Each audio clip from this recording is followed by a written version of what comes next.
I'm a fan of fantasy, so I listen to Easy and Alan on their Just a Fantasy Fan podcast. Now here's Easy and Chris Allen.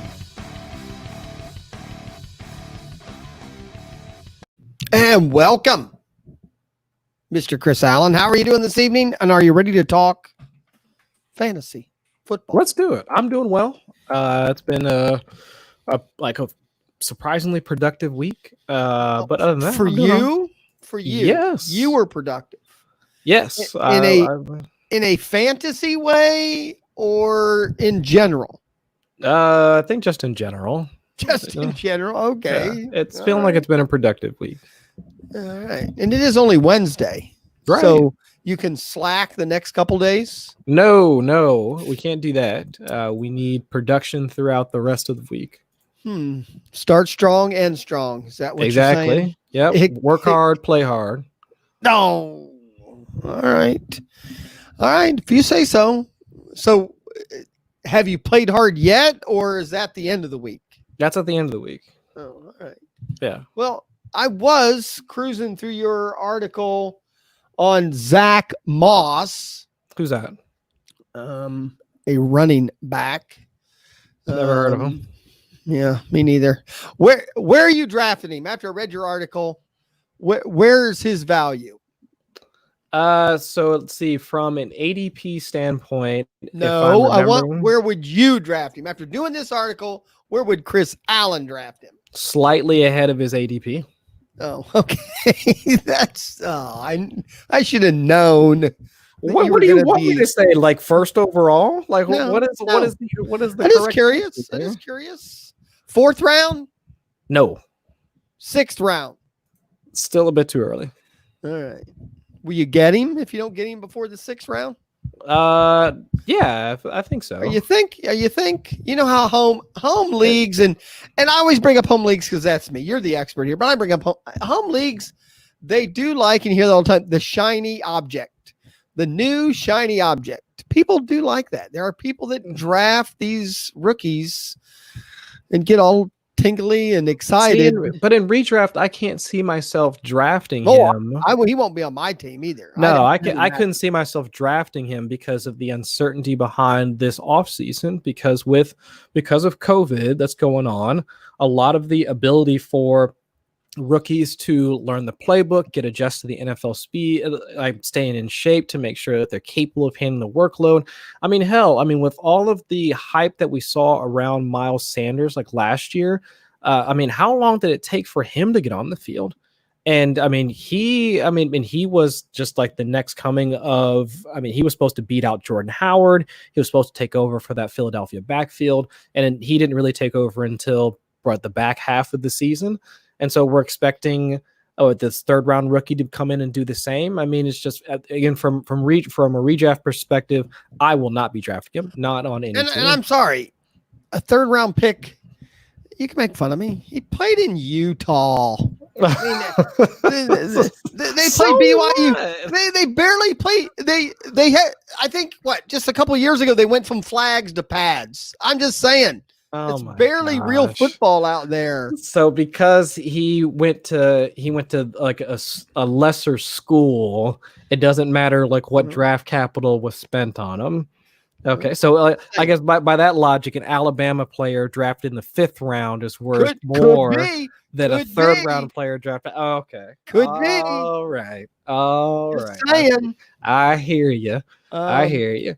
But but still, for me, it goes back to that. With rookies, you never know how quickly they're going to hit or what their projectable workload is going to be to start, especially if there's another starter already on their team. We just saw this with Miles Sanders and Jordan Howard last season, and Miles Sanders was taken in the 2nd round of the NFL draft, almost 30 picks ahead of Zach Moss. Actually, I think almost exactly 30 picks ahead of Zach Moss. So it's just, I can't see him. I will not have zero confidence in starting in week 1. I'd rather wait, see how that workload shakes out, and then if I can pick him up off the waiver wire, try and trade for him later in the season. But I'm not drafting him. Best ball, I'll take him. Right. They have him. Now I have a PPR, which maybe probably doesn't make a whole lot of difference. They have him running back 49, 139 overall. 139 overall. Yeah, I think in best ball he's taken around like RB50 somewhere in there, in like the 9th, 10th, 11th, like somewhere in there, like 10th, 11th round, somewhere in there. You would take him over Pollard? In best ball, no. Because I'm not talking best ball. I'm talking redraft. We've been talking best ball. I know we have been. But no, I would rather take, if I was going to draft anybody as of right now, I would rather draft Tony Pollard, just on the off chance that one, he's a part of a better offense. 2, I think he has some standalone value similar to Zach Moss, and then 3, if Elliott winds up getting hurt, he's a league winner, like right there. Now, the guy I see that's not too far ahead of him, but is ahead of him, and I would draft way ahead of him, is Latavius Murray. I mean, I'd rather have Latavius Murray. To me, he's going to have, he's relevant from the get-go a little bit. I think he's stepping into the Mark Ingram role still. And obviously, if there's an injuries on that team, he's the number one. Yep. I mean, they're not that far, RB 45, RB 48 or 49. I'm just sorry. I mean, Latavius Murray in my mind's a much better value in that area. Yeah, I would take Latavius Murray ahead of him, but I've been a sucker for Latavius Murray's value for the past 2 or 3 years. Right. I know. And well, yeah, you liked him back with the Vikings. I liked him with the Vikings. Heck yeah, I did. And, I'm trying to think. I want to go down a little bit. Man, see, it drops running back 51. Boston Scott. Boston Scott I'd probably rather have, because I think Boston Scott's got opportunity to be a cog right off the bat. Yeah. So, I don't know. I just happened to read your article. Looked like you were, sold a little bit on him. And, I saw some of the video clips of, I didn't even know they had TVs in Utah, but obviously they had cameras and they filmed some of the games. Because somebody had to do it. I mean, just to provide some evidence that Zach Moss was actually doing that. There's actual football being played. Yes. I guess the one thing that I would take away is that and I did write this in the article, I'm not 100% sold on Zach Moss's athletic profile.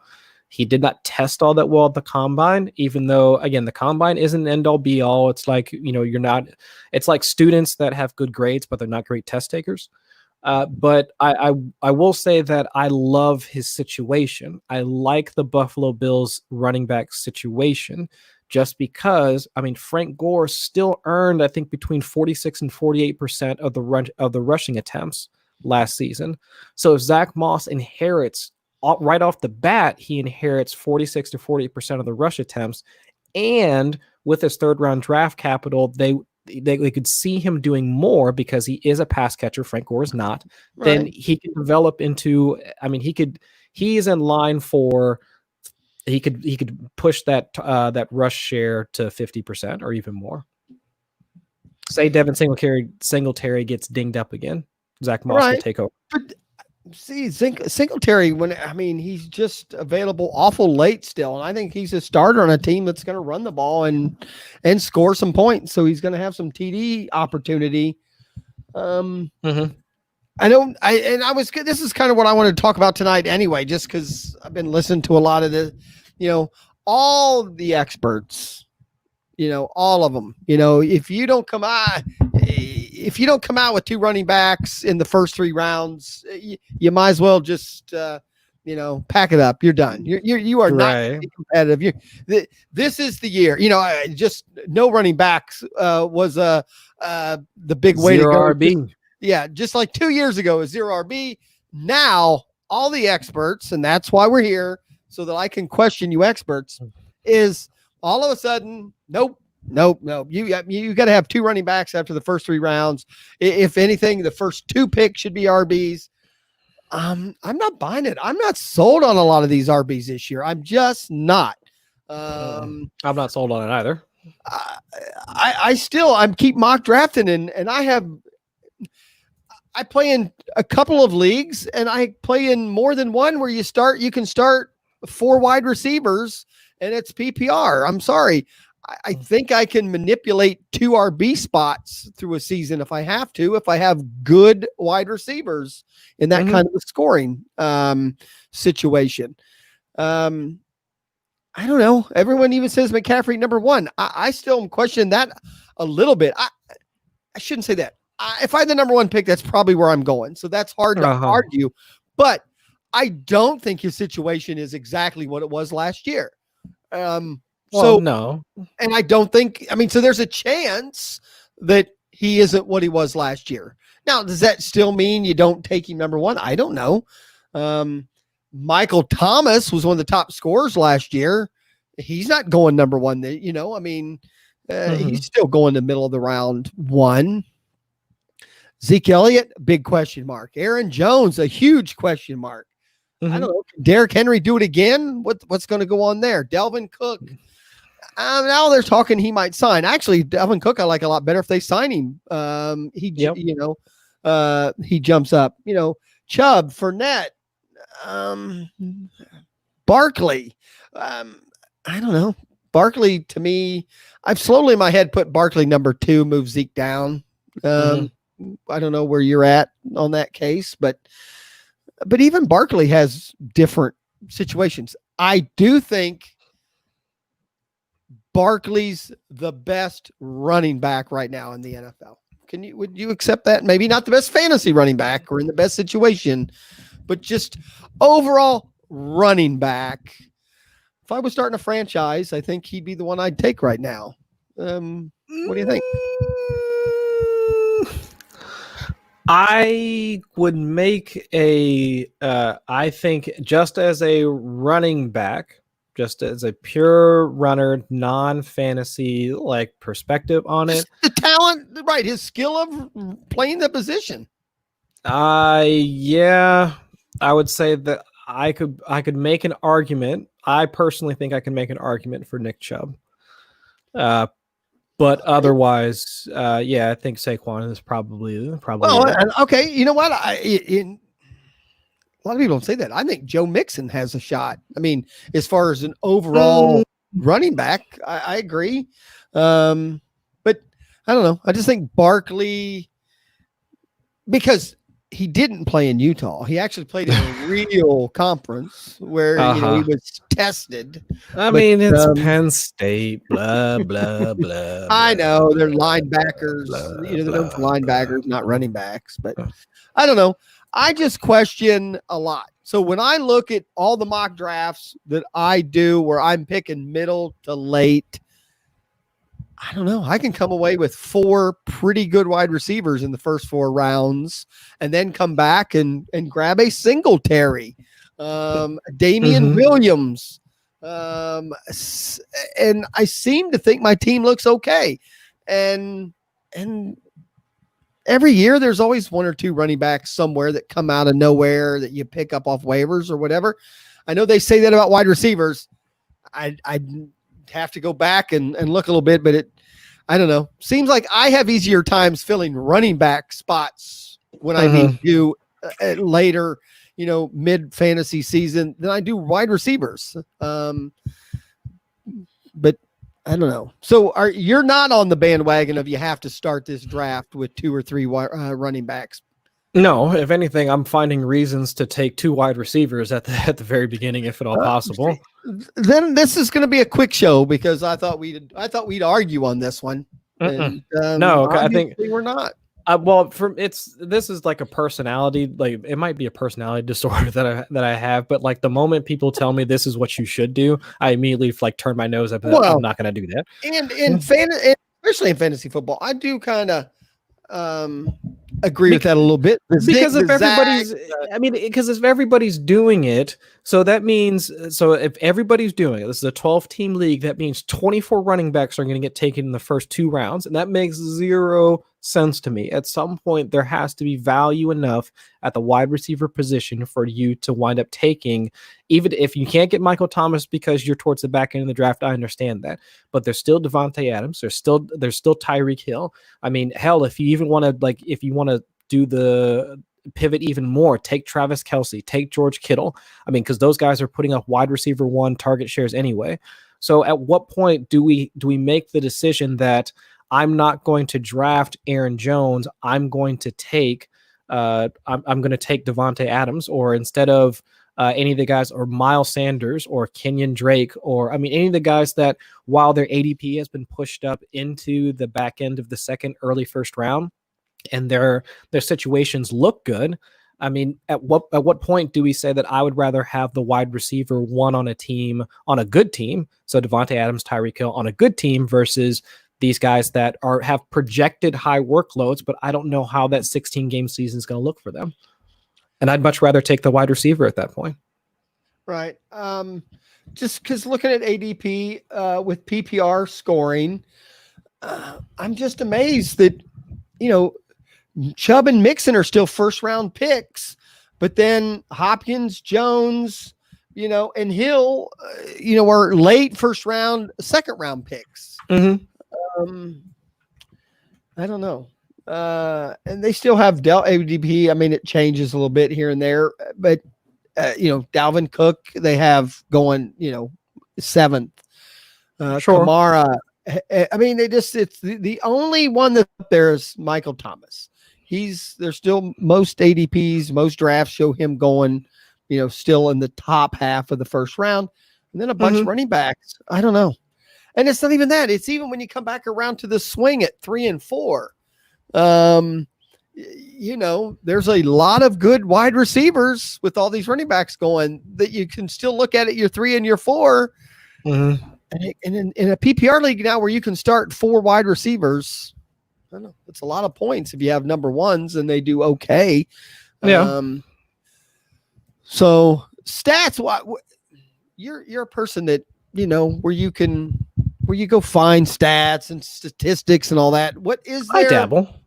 I get it that in most leagues, running backs at the end of the season have, there's more points, from a lot of running backs in a lot of things. Uh-huh. But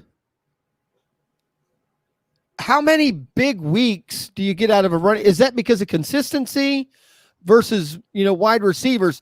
Who's more likely to give me a big week? A wide receiver, a top wide receiver, or a top running back? I don't even know if I'm asking the question right. But it just seems like if I have 4 wide receivers starting and 2 of them, go off and get me 30 points versus my, where the running backs are just getting 20. Yeah, they might be getting 20 every week. But if I have 2 wide receivers that have good weeks, 120 yards, 110 yards, and a touchdown or something, and then one of the other ones is just average and one's below, the 4 of those equal out one top, running back. You know what I'm saying? I don't know. Is there a way to find that out? Where would I go to find those kind of stats to see who's more likely to give me a high scoring game, a running back or a wide receiver? For ceiling, wide receiver is always going to give you the higher ceiling, just based off of the number of yards they can accumulate. The running back has the higher floor because they're more likely to touch the ball. Correct. Yeah, and that's okay. And in a lot of scoring formats, again, when you start adding the PPR up, and a lot of leagues now are doing these bonus points for over 100 or bonus points for over 40-yard catch and some of that. I don't know. Some of that just takes away my thought of, do I really need 2 running backs, after the first 2 rounds or the first whatever? I get it in the old days when you started 2 running backs, two wide receivers, maybe 3 standard scoring. I get all that. But nowadays, I don't know. Just seems like I'd rather take my chances starting 4 top wide receivers and hope 2 of them go off. Yeah, I would much rather have those backs. guys. Yeah, I know there's the idea that because wide receiver is so deep, you can start off with a, let's say, like Derrick Henry, Aaron Jones, or Miles Sanders and Kenyon Drake, or some combination of 2 running backs in the first couple rounds, and then, or even running backs in the first 3 rounds, and then you can get Adam Thielen and Robert Woods and Calvin Ridley and Tyler Boyd and Marquise Brown, and all these other like big name and like good wide receivers. And don't get me wrong, but 3 out of those 4 wide receivers are just named are all slot receivers. So it's like all right, so you're accumulating targets, or you're accumulating points via targets, but where's the touchdown equity? And I'm not seeing it. Right. That you're not going to get from if you do wind up getting an Amari Cooper earlier, or in Odell Beckham earlier, or DJ Moore earlier, or Tyreek Hill earlier, any of those wide receiver ones, Mike Evans, Chris Godwin, any of those other guys that go in the first, second, or third round. So you're bypassing all of that touchdown equity in order to say that, well, I'm just going to try and you're going to try and win. It's like death by 1,000 cuts instead of just having a sword that's going to cut your arm off. And that's, you're missing out on all of that. Right. And just saying, just give me targets, give me targets, but then no touchdowns, or less or fewer touchdowns. And I don't want that. Well, again, the mock draft I did a little bit ago, and again, I know they're mock drafts and some people make fun, blah, blah, but I quickly started out drafting late, because that's where I'm two leagues right now where I know where I'm drafting late. I started out with Tyreek Hill and Julio Jones. I came back and got Amari Cooper and Odell Beckham. I don't know. I just think out of those four, I should have two that should have pretty good weeks. You know what I'm saying? Or maybe go off. Maybe one of the other ones just have an average wide receiver. And even if one has a weak day, because I'm sorry, if you start two running backs, very rarely do both of them go off too. I'm sorry. They just don't. I mean, unless you have like CMC and Saquon Barkley, but you're not. Most people but you're not going to have that. Right. But on wide receivers, I could have that. That's my point. It's a different thing. And to be honest, I came back in the fifth and was looking at AJ Green, and I'm like, you know what? If he'd be my fifth wide receiver, meaning he's my bench guy, if he just happens to go, even have if he hit a lower AJ Green season, would be more than acceptable in the fifth round, if you know what I mean. Yeah. Meaning, if you got a below average, not counting his injury seasons, but if you got a below average by a little bit of an AJ Green in the fifth round, you'd be ecstatic. Yeah. And that's not even talking that down that far. You can, there's Lockett and Parker and a few other names that, and I get it. I still can pick one of them. And then the next round I'm getting, I'm still able to maybe get a Damian Williams, a Singletary. Believe it or not, I wouldn't even mind a Tariq Cohen in a PPR. Sure. As my second or third, second running back or something like that. Yeah. Because at that point, I get it. I've been doing this long enough. You're doing it longer, and you've paid more attention. You always have a weakness somewhere. I mean, it's just the way fantasy football is. That's what makes it fun. There's always the best teams I've ever had. I look and go, gosh, if I only had a tight end now. You know what I'm saying? I mean, yeah. Or, man, my team, this is the bomb, except my quarterback's just not. It's just someplace suffers. Yeah. So, I don't know. I just I'm finally getting hooked a little bit back into fantasy, listening to a lot of podcasts and a lot of some live shows, and it's just, running back. That's all I hear right now. All I hear, and I'm not buying in. And hey, don't buy in. Right. I mean, take easy advice. Question the experts. Remember, it's still a points game. You win based on points. You don't get more or less from, because your running back scored them or your wide receiver scored them. If your team scores 127 and the other team only scored 120, you won that week. Yeah, and I would say that for me at least, it's don't go into a draft thinking that's how you have to approach just completely independent of your draft slot. I mean, this is also why folks should be switching and doing auction drafts to begin with, but that's a whole other argument. But if you're still doing the traditional snake draft, I mean, if you're towards the back of the draft, starting RB is not as optimal as if you had the first like 2 or 3 picks, where your first pick, if your draft slot 101, 102, 103, you have a solid running back to anchor your team. Right. And then if you want to do RB again in the second round, that's fine. Where is your line right now on, because you just used the word solid RB. Let's say, because we know in a home league, crazy things happen. Sure. I'm doing all this mock drafting and all the mock drafts, the running backs are going early, but it's a home league. I know people are going to take Michael Thomas. You're going to have a few people that like Tyreek Hill, won him a season, won him a Super Bowl last year. So they're going to take him as the fourth pick. Sure. Where is your running back line where you go, okay, well, sorry. Yeah, I know what I'm saying right now. And I know what my mock draft is, but if this guy falls to me at 10, 11 or 12, I've got to take him. Is that Delvin Cook? Is that Derrick Henry? Is that Joe Mixon? Who would you go?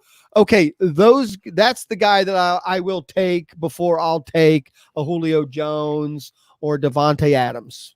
Probably it's Dalvin Cook. So I think it's like, for me, that's RB5 because it's like I can see where a Dalvin Cook in a home league might fall, especially obviously. Could be because people think that because of the contract, because of the contract, they don't like the Vikings, they don't like Kirk Cousins, they think the offense sucks. So then he winds up falling in a home league. I can totally see that happening. Yeah. Okay. So, and now what if he hasn't signed a contract by then and you're drafting and it's 2 weeks from season opening? Would you still take him at the end of round one if he's there? Yes. And then just draft Alexander Madison later. Okay. So that's where you're drawing the line. Other than that, the Mixons, the Chubbs, the Josh Jacobs, you would still consider maybe getting an Adams, behind a Jones or a Hopkins instead. Oh, absolutely. Well, I'm not talking tier. Well, we could talk tier if it's a full draft, obviously a tier lower in running backs. I'm just curious how they fall in a tier above your wide receivers. Yeah. Cause that would be probably like tier 3-ish, maybe in running backs, and like Devontae Adams, that's tier 1 for wide receivers. So I'd rather start dabbling in wide receivers if they're available versus trying to reach, or not necessarily reach, but just take a running back just for the sake of having a running back. Cause that's essentially what you're doing at that point. I don't think any other, and that's why I brought Cook up. I don't know. Maybe there's a chance that Derrick Henry falls, but again, in home leagues, I think people know what he did last year, so that's a little harder, but maybe not. If a Derrick Henry dropped to a 10th round or a 10th pick, would you take him over those wide receivers? Possibly. Yeah, I think I could see myself doing that. I mean, if you're stuck towards the back end of the draft, I mean, all right. Sure. All right. Other than that, I agree. I have no problem with Hill and Adams. If I start my league with Hill and Adams, and or again, me and you have different opinion on Hopkins. I still think Hopkins is going to be fine in Arizona. Julio Jones, some people question, but he's Julio Jones. I mean, and that's my other thing. I'm still a believer in the first round. I don't think you have to be super safe, but hey, I'd rather not blow my first round pick, right? I guess and I think anyone would say that, but you know what I mean? I don't think you're blowing. I think at the end of round one, Julio Jones isn't going to disappoint you. He may not give you round one numbers, but he's going to give you meaning as long as he's not injured, you're going to get value out of him. Sure. And I think the same with Hopkins, but where me and you different, I think there's a shot Hopkins could be a top 2 or 3 wide receiver at the end of the season. I don't think a couple weeks ago we talked about it. I don't think you think he's necessarily going to go there, but you get him in the second round. I think you're going to get second or third round. I don't think it's a wasted pick. No. So, the other thing you mentioned that I was going to ask is Kittle. Where do you put Kittle in that category? I used to think I'd keep him higher, but then when I started doing little things the last few days, back to what I just said, you can start 4 wide receivers and only 1 tight end. Now you could start 2 tight ends if you're in a flex, but no one does that. But so does that make it more likely that you go ahead and take a Kelsey at the end of round 1, early round 2? Or in my mind, I just think I have a better shot getting a tight end late that can do a lot better for me and still go with some of these big name wide receivers.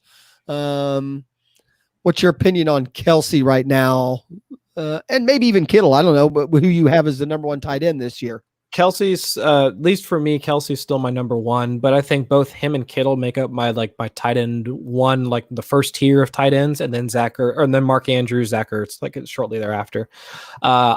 If you're going to do it, those would be the guys to do it with.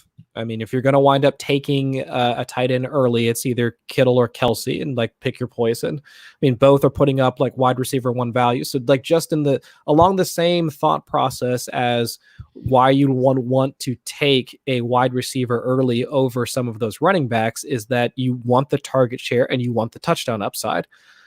Travis Kelce, 25% target share plus touchdowns. George Kittle, 25% target share plus touchdowns. And now on top of that, he has their wide receiver one, I guess their de facto wide receiver one with a busted foot. So, I mean, those are the guys that if you're not getting a wide receiver one, you're still getting a pass catcher with a high target share. So that still gives you an advantage over most of the other tight ends that folks would be drafting anyway. So you're still, and then on top of that, if you wind up getting them in the first round, second round, so let's say you do Derrick Henry in the first round, Travis Kelce or George Kittle in the second round, depending on who's there. And then the third round, you wind up with Odell Beckham and Amari Cooper. I mean, that's boom, boom, boom. You've got solid production at each of the core positions right there. And you can then wind up build your roster from there. Right. And the other thing that some people forget is, and I said it, you could still grab a tight end late that goes off, and then Kelsey's definitely trade bait. I've traded Kelsey like a couple of times in the last few years because that's what we said earlier about there's always a weakness on your fantasy team, and somebody will always go, if I only had a tight end, I can make that run, and they'll take their tight end, and they always think they have one more good running back or wide receiver. So you take their top running back or their top wide receiver, they get a tight end, and then their third string running back or wide receiver doesn't take off like they thought. Next thing you know, their weakness is somewhere else. All they did was move their weakness. But if you hit on one of those late tight ends, that's the strength you can trade with. Yeah. It's just hard to figure out what that tight end. I did last year with Waller. I had, everybody was on Waller. Well, I had Waller and Travis Kelce. I had Travis Kelce out of the draft, and I picked up Waller with my first waiver wire pick. So, and then two weeks in, traded. Waller had some down weeks though. Well, I traded him quickly. Oh, okay. I traded him quickly when, and I got some stuff for him. And again, you can do that stuff with tight end, but yeah. All right. I just wondered where you were, because there's experts that just will tell you never, ever, ever, ever, ever, ever take a tight end first or second round. And I think if you're going to do it, it has to be one of those two guys. You can make a case for Mark Andrews, maybe not the second. No, that's too early. No, I would say back end of the second, like early third. But I'm saying if you're going to go early tight end, I mean, and that's what I consider to be early. The first round. Andrews, there's still too many good wide receivers at that point that I would put ahead of Andrews. I'm sorry. I mean, Andrews to me had a good season last year, but hasn't proved it yet. And that's right. You're the prove it dude. I need to prove it. I need to prove it in the first and second round. That's where I need to prove it. Third round. So does it still need to prove early it? Third round? I'm sorry. I still need a little proof in the pudding. Gotcha for the third round, but on the fourth round, all bets are off. Oh, who cares? Who cares at that point? All right. The fourth round is just nobody cares anyway. Right. I gotcha. But I am that way. If my draft starts well, those first four picks, I'm not a big gambler. I'm looking for, hoping to get the guy that if those four give me their value where they were drafted, now fifth round and on, I'll start doing the word crazy is not right. I'll start doing some things that I'm like more upside here, There's nothing better to grab somebody in the fifth or sixth round that gives you second round productivity. I mean, that helps you win leagues. I'm not gonna say, if I had to guess, that's how everyone wins leagues. Well, I would think so. Right. Most leagues are won from your middle round or your good waiver wire picks, right? I mean, if we had statistics on teams that win, I'd assume most of them are put together that way. Not, The quarterback article that I wrote, this was probably, I think it was in like maybe March or something like that. It had found that it was nearly, it was a significant portion, maybe 30 or 40% of quarterbacks that wind up in the top three, is either top 3 or top 5, are found in the middle rounds of our fantasy drafts. So it's the guys that are being drafted like QB 10, 11, 12. They wind up vaulting into that like top 5 position at the end of the year, like Dak Prescott this past year, Lamar Jackson, Patrick Mahomes from 2 seasons ago. I mean, we've been spoiled as a fantasy community being able to like harvest some of that like middle to late round value and turn it into essentially gold. But that's where we've been able to find some of that value in those guys that we pick in the 9th, 10th, 11th, 12th round, like somewhere in there. Right. I have to text our golfing partner next week. No, when do we golf? We golf not this Friday, the following Friday. Me and you are going to be golfing in an NFL players golf outing. I'm pretty excited. That's right. Chris, are you excited? Of course I'm excited. I mean, I'm excited to go drink beer. Not play golf. Okay. I'll be playing golf. We definitely have a team that drinks beer. We had that discussion tonight with the 2 people that are going from here. We trying to decide who's going to quit drinking around the 9th hole. Because why would you quit drinking around the 9th hole? Because we have 3 of us. One of us has to drive home. So somebody's got to make it back. So someone's going to have to stop drinking at about 11 o'clock since we start. Got it. We started like 8:30, I think. Yeah. I think it's 8:30. So someone's going to have to stop drinking by lunchtime to drive us home. And then somebody said, how much would an Uber cost for an hour ride? But the problem with that is you'd have to Uber both ways or you have a car stuck somewhere. Exactly. Unless you guys want to drive all the way from Milton all the way back out to Springfield. Yeah. I mean, it's a nice course and all. It's been a while since I've driven that far, but to golf, let's say. Mm-hmm. But we're pretty excited. It'll be fun. It'll be fun. Yeah.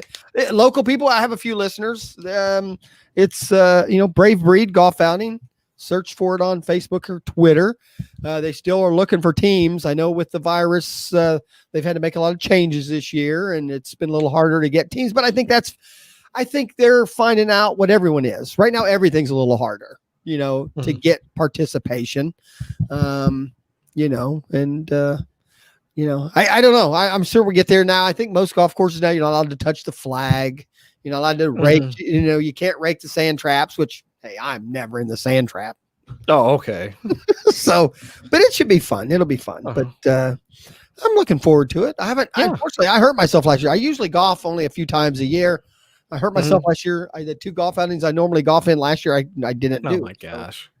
I did. I hurt I'm old, Chris. I'm old.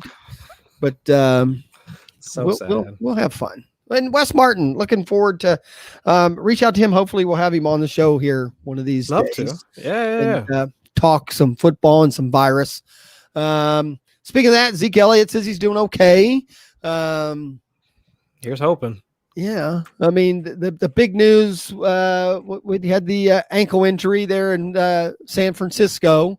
Is that a season ender, or is he just going to miss because he did it early enough? Is that something where he'll come back later? You're talking about Debo? Debo Samuels. All right. Will he be back this year, or is this an ender for the season? Not a season ender. The last I'd seen reported was that it's most likely that he'll start the season on PUP, because the trend has been that for players that have had a similar surgery, so it's the Lisfranc injury, they've wound up trying to push themselves back, and so they wind up either re-aggravating the injury or having a compensatory injury. So I wouldn't expect him back like week 1. I would assume that he probably winds up starting on the PUP, and we see him back like week 6. Again, that's assuming the season happens on time. Don't they have to stay out 6 weeks if they're on the PUP? Yeah, that's what I'm saying. Like he'd be out the week 7, right? Yeah. Mm-hmm. And I forget when their bye week is, or if actually, let's look that up. So NFL. I do think that was the only big news that we had this week. And actually, that wasn't this week. That was last week, but it was after we did our show. Yeah, so San Francisco, they actually have a week 11 bye, so that wouldn't gain them anything to really like have them rest until like after their bye week. So assuming he's good and like the surgery goes well, since it like happened immediately after he was injured, I mean, at best we lose him for us, it's half the fantasy season. Right. I mean, right. And like we've talked, it could be a crazy ending this year to your season. So, yeah. Is that anything we discussed a little bit last week? Have you or any of your leagues talked any more about what they're going to do if the NFL has a short season or is interrupted? Any more discussion? Not yet. I am definitely now when I'm starting to put together, I start right now putting together my draft board or whatever you want to call it, cheat sheet, draft board. I hear them called all different things, but I start putting mine together now and then move people around as things go. I think that's an advantage or helps. Sure. I am moving people up that have early season advantage. The Damian Williamses, the Singletaries, the people who have maybe rookies behind them or things like that. I'm moving them up a little bit, hoping that, if the season's cut short, if these guys give me early season production, maybe I'm way ahead in points and if the season's cut short, I can pull off a cheap victory. Just to me, another strategy that this year, I just don't know. I'm starting to believe more that football might go off on time, which is now worrying me. I know with some of these practices, some of these colleges, though, are starting to shut down quickly. I think we had 2 professional teams have to stop their practices and stuff like that, or their meeting things. We've had a couple of colleges shut down. Yeah. How many more of those do we have to see for them to go, maybe we will wait a month? Are we going to get to that point where we do hear them finally say we need to maybe move a month and then start? It's probably going to take one of the athletes actually having, I guess, because most of them have been asymptomatic. So that's probably going to take an athlete like having like actual symptoms from COVID. Isn't the problem the quarantine for 2 weeks? Meaning, even if they don't have major symptoms, if they can't be around a team for 2 weeks, that's a huge disadvantage for that team. And definitely, Tom Brady gets COVID, they're going to shut the whole league down. It's a wrap after that. That's my point. And then I worry actually any team's quarterback. I mean, I would think if any of them, even if it's Derek Carr, who like a ton of folks don't care about, but even if any team starting quarterback like gets COVID and they have to be out for 2 weeks, then it's just, how do you navigate the season? Is part of the problem more than them really getting sick. Obviously, if they really get sick, they'll be out longer. Right. That changes the direction of the whole franchise now because so much of the money is tied up in them. Right, but the 2 weeks is a number we know. Right. Everyone is, if someone has it, they're done for 2 weeks. We know that. Yeah. And I'm afraid now if the NFL shuts down for the first 4 weeks, now you're really mixed up on what's going to happen late in the season, because now it may not be late in the season. It could be just, into the season. So my question earlier today, from what I understand and pay a little bit of attention to, fantasy participation is up almost, if not, I'm pretty sure like for the last 10 years, there's always more people playing fantasy than the year before. I've just heard that the growth, the sport or the activity, the hobby, we've always discussed what we actually are doing here, but it's a hobby. Every year ESPN comes out with, there's a million more leagues this year than last year. Right. Yeah. Could this be the year we don't see that, where there is no growth in fantasy sports? Or is it the opposite because they haven't had anything else to do and everyone thinks there is going to be football that they're buying in? I think it's going to be for actual league starting and whatnot. I think things will probably just plateau for this year, and then it'll overcorrect next season once football does come back. So let's assume there like nothing happens there, or let's say if there's no season or even just a shortened season. So really only like the diehard fans like really like start their leagues back up and do stuff this year. Right. But I'm thinking like next season, once it's back in full swing and everybody's clamoring for like actual sports and some return to normalcy, then I mean, I think things will overcorrect and everybody will want to come back and like just create like 10 extra leagues or whatever because they missed everything last year. All right. I just think, because like I said, I'm even not as involved this year as I normally have been, just the way things have gone. Just because I mean, there's been some other things going Yeah. on for people to pay attention to. Right. A lot of things, A lot of things. in the last, 3 or 4 months. And I think people are more likely to just, and I've even said that this year, I might try some strange things this year or whatever, just because I haven't bought in as much, haven't studied as much. Maybe I'll catch up by the time the drafts come.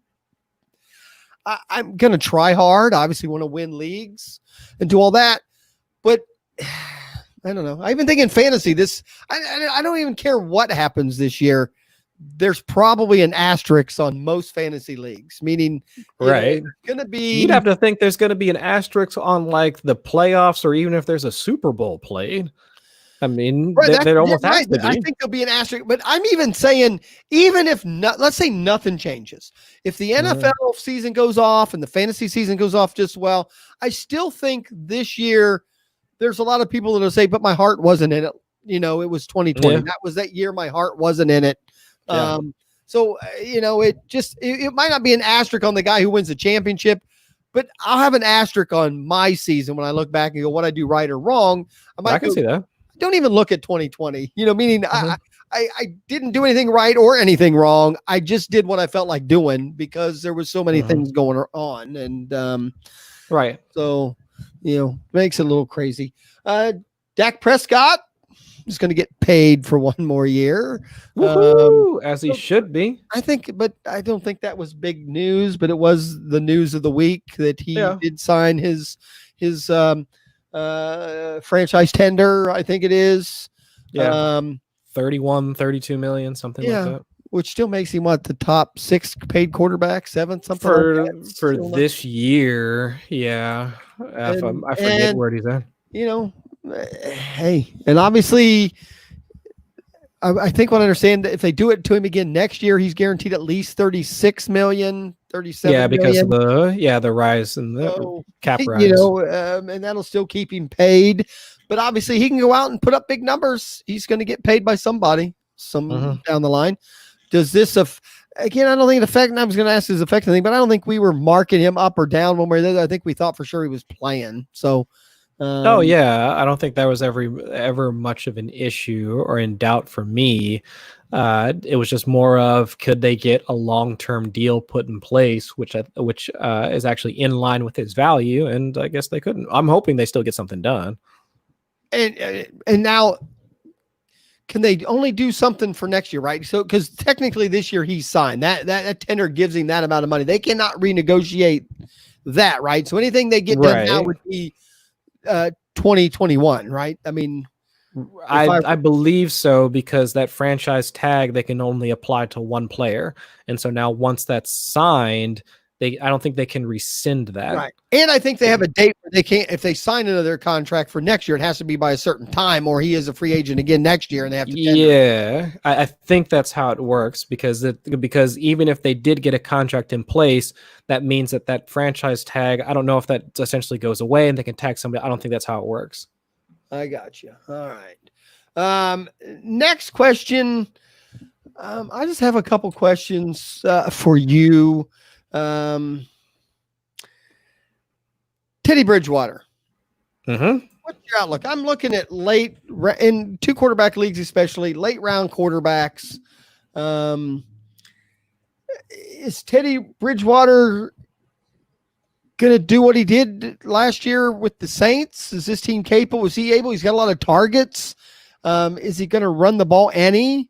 I mean, he was mobile before his big injury, and he wasn't very mobile last year with the Saints.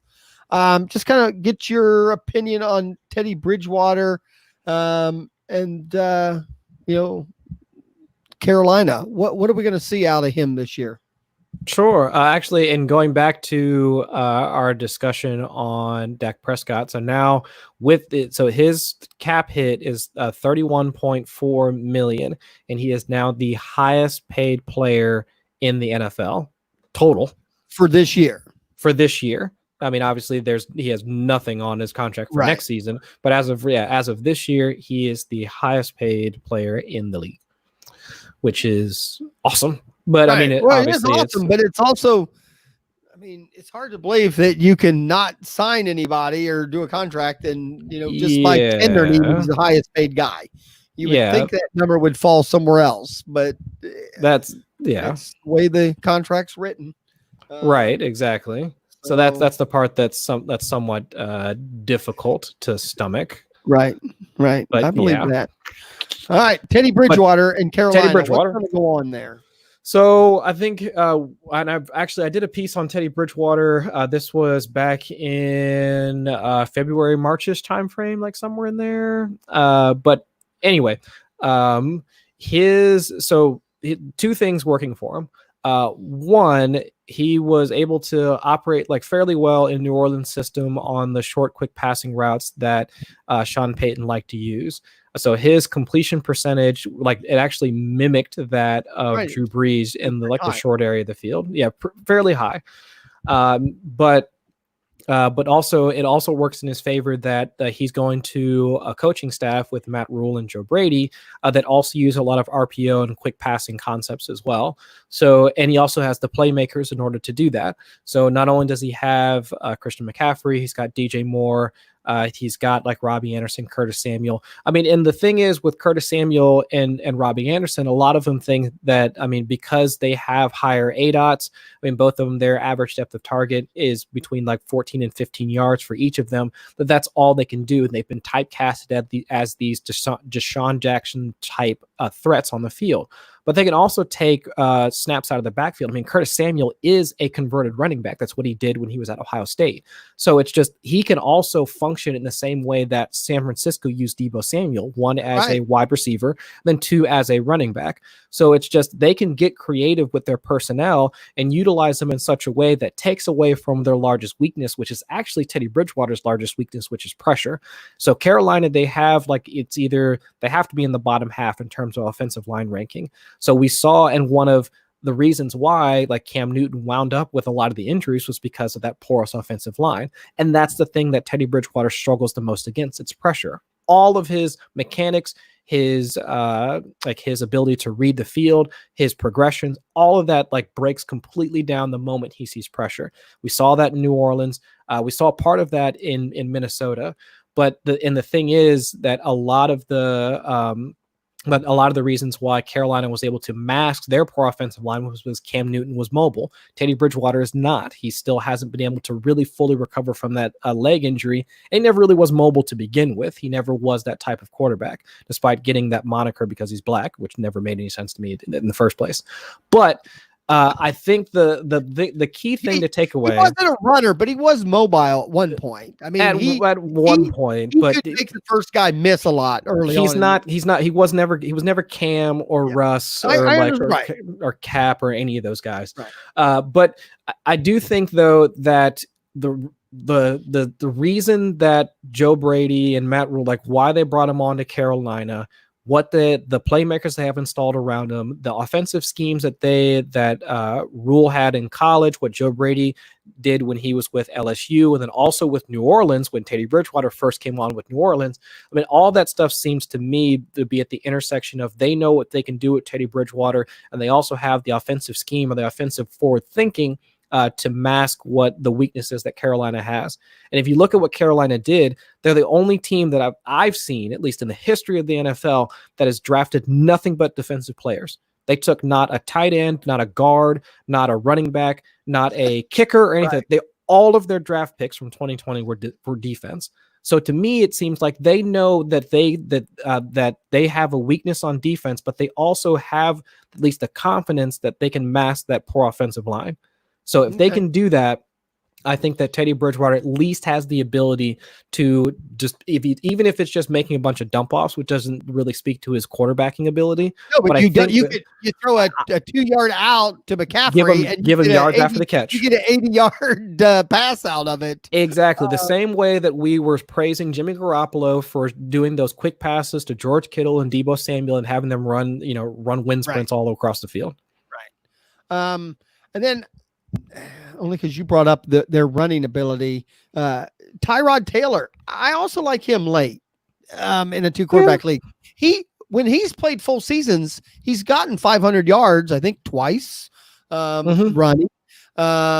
He is able to get away. Same thing. The Chargers don't have the greatest offensive line. Right. Is he a late round slash? And the other one I have is Minshew here. I'm just trying to say, in this very low tier of quarterbacks, which one of these at the end you could go, okay, he finished 13th or 14th or whatever, but I drafted him in the 15th round. Minshew, Tyrod Taylor, Bridgewater.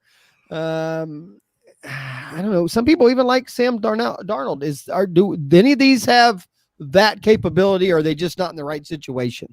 For me, it's Teddy because I'm biased. Right behind him, I would think Gardner Minshew, because at that point, I'm just looking at what's the offensive personnel like on their team that could probably try and pull them into at least solid quarterback production. And with Tyrod Taylor, for as much as like the fantasy community has loved him for years as being that late round like QB option, I mean, beforehand he was passing at least to some decent guys, but now it's like he has Keenan Allen, who I still think is a premier wide receiver in the league. I mean, but what do we really think about Mike Williams? I mean, who knows? Right now, as of right now, he's been typecast as a deeper threat. And can Tyrod Taylor actually like uncork the ball to get it out there to him? He's never had a big arm. Right. I still think he can get it to him, but like with that offensive line, will he have the time to do it? So really his only options are, I mean, if we think that the deeper game is going to be limited, he's got Keenan Allen, he's got Hunter Henry, he's got Austin Eckler. Like while each of those pieces are fine, they're not, to me, they're not as good as who we just talked about with DJ Moore, Christian McCaffrey, like Curtis Samuel and Robbie Anderson. So I would take Teddy. Gardner Minshew, however, he's got, Leonard Fournette, who, again, I don't think he's the best running back, but he's serviceable. At the very least, you have to agree that he's serviceable. DJ Chark showed very well in his first year with the Jaguars. Now they've tacked on Laviska Shenault, who profiles as a big slot. So, they have enough. To me, they've got pieces there. Tyler Eifert, Josh Oliver. They've got pieces there that I can, and also Gardner Minshew was also a runner as well. So again, I see more upside with Minshew than Tyrod Taylor. So best ball, which we talked about the last few weeks, would any of these be your third quarterback? Yes, absolutely. Tyrod Taylor I've been drafting Tyrod Taylor as my third QB in quite a few leagues. The last one I want to bring, because we're almost done here, our hour. If Ryan Fitzpatrick plays the whole year in Miami, meaning he just plays the whole year, could he not also, fantasy-wise, end up in the 15 range? Sure, why not? Well, that's my thing. What is the only reason he's going so low? Because people don't think he's going to be the quarterback the whole season? Well, all right. So now that I'm thinking about it, so the reason why... part of the reason why Ryan Fitzpatrick was kind of more or less pulled into being Ryan Fitzpatrick the same way that he was in Tampa Bay, because in Tampa Bay they had a poor defense that pushed them into negative game scripts they had to pass. And we saw the same thing happen in Miami. But why did that happen in Miami? It wound up being that they traded Minkah Fitzpatrick for a first round pick. And then it was Xavier Howard. He got another cornerback. He got hurt. And then another player is like their safety or another one of their corners got hurt. And so then their defense was completely busted. And so then after that, it was just any offense. That's why for any team, any offense that played against Miami, stream that quarterback against them. Right. And they would turn into a quarterback one. But everybody's coming back healthy. Xavier Howard, the domestic assault charge against him has been either dropped, so he's not going to get suspended. Right. So that defense is actually looking pretty damn decent. So I don't know if we're going to have the same negative game scripts that we had Right, before. but he has better running backs now. Two of them. He still has the same wide receiver core. They did some offensive line help this year. I don't know. I just wondered, will they need to pass as often? But okay, you can say that, but there have been years where Fitzpatrick threw the ball when that wasn't the necessity either. I mean, when he played with the Jets, he heaved the ball all over, even when they didn't have and they had a good defense. I mean, he is not scared of throwing the ball in the air. I mean, he's been around long enough to know he's not going to lose his job. Oh, he doesn't care. No, he's not going to lose his paycheck. Let's go exactly. Yeah, he doesn't he could lose his job this year, but he's not going to lose a paycheck. Yeah, I mean that's my only knock against them. I mean, would I still draft him as my third quarterback? Sure, why not? I mean, if he's passing to Devontae Parker after he dog walked Stephon Gilmore all across the field in week 16, sure, fine. I mean, and they wind up grabbing Matt Breida, right. Preston Williams showed up, Mike Gesicki. I mean, I love the offense, so I don't mind it. But that's just, if I were to nitpick, that would be my nitpick, is that now because their defense is stronger, they're not going to be forced into those negative game scripts. All right. Well, I just wanted to talk a little late quarterbacks there. Yeah. And see what people think. Chris, we've been on an hour. Thank everyone for listening. Let us know what you've got. Like I said, I was reading your Zach Moss article, which I think just came out a day or two ago, I think. But what do you got going on? What can people read out there? So that one just dropped. The Zach Moss article just dropped. Go ahead and check that out. I'm working on an article right now on drafting quarterbacks, so like a quarterback draft strategy.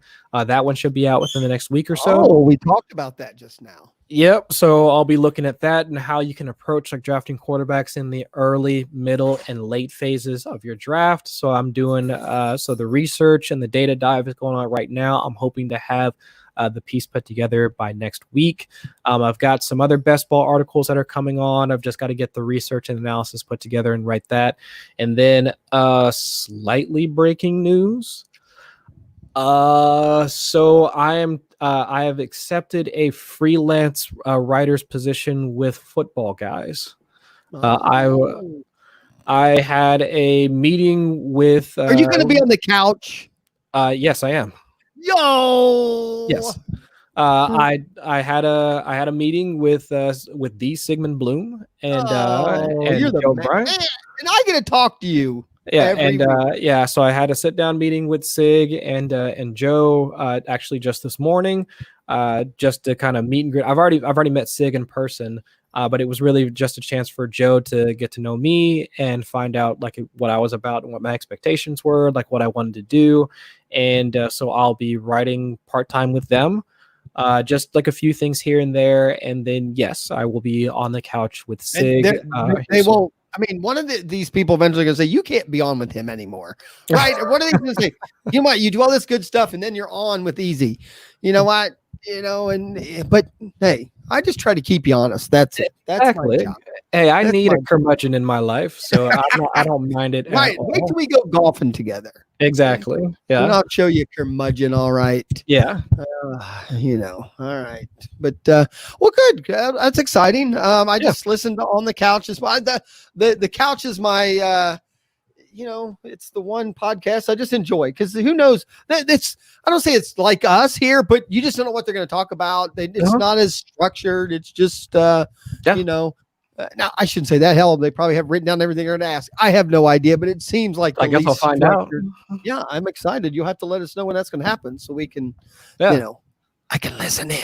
Yeah, we're gonna figure out the details, but I'll be working with Sig over the next couple of years. All right, Chris Allen on the couch. I'm excited now. I'm excited. Me too. Right now, my dog Gus is snoring on my couch. That's as good as I can get. I got for Father's Day. I'll turn my mic around so you can see it. I can't see it. I got a new leather. I think Lazy Boy's a brand, but when you say Lazy Boy, I think everyone knows what you're talking about. A recliner. Yeah. Right? I got a nice big leather recliner. Ooh. Definitely football ready recliner. There you go. So instead of easy on the couch, it'll be easy on the recliner. There we go. I'm just saying. Did you have a good Father's Day? Absolutely. Did a little bit of cooking outside with the kiddos, and hung out with my dad later on in the afternoon. Smoked some brisket outside with my brother-in-law. Good. Hung out with the family for the most of the day. You know, I love to cook and I cook a lot. I did nothing. My wife said, do you know what? She made a big batch of chicken Alfredo. We just had a big chicken Alfredo. There you go. A go. lot of garlic bread around, some Hell salad. yeah. That was it. She said, I'll just do all the cooking. Normally on Father's Day, I cook. And she said, this year, I'll do it. So I said, okay. I did not do a thing. Blessings to But I cracked the heinies. There you go. Little heiny could never hurt anybody on Father's Day. Absolutely not. Mr. Chris Allen, the future couch guy. I'm excited. Thanks for coming on tonight. Thanks for talking to this curmudgeon. Always. Thanks for everybody for listening. We will be back next Wednesday. Probably. We'll talk about something with Chris Allen on the recliner. And we'll go from there. So Chris, I'll let you say it tonight.